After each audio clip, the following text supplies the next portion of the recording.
Will any of my assets be taken from me?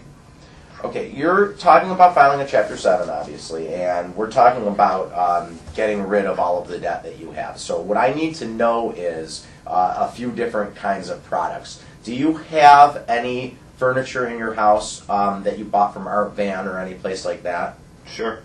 Okay, and do you still owe money on that furniture? No, it's all paid off. Okay, so if just so you understand, if you have any kind of place like that where you had like furniture from Art Van where they had a security interest in it, they could come back and take it.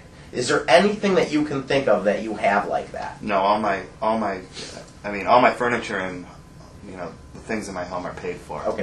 My car, I owe money on my vehicle. Are you current on your vehicle?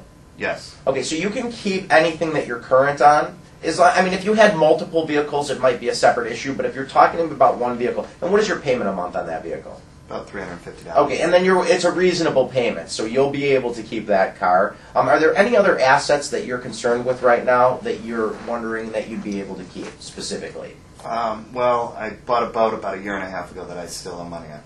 Okay, are you current on your payments on the boat? Yes. I cannot guarantee you that you're going to be able to keep that boat.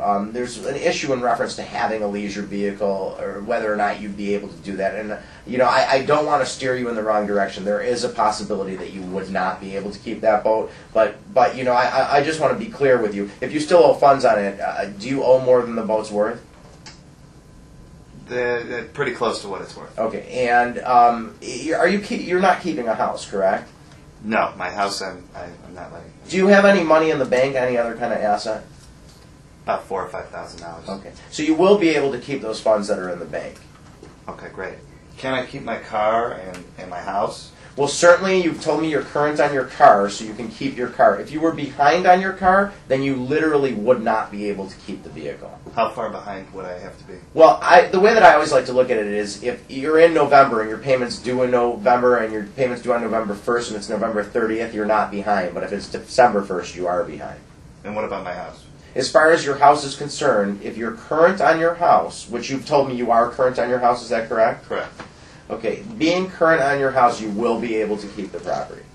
If you were behind on your house, and again, exactly the same as I described before, you would not be able to keep the property and file a Chapter 7.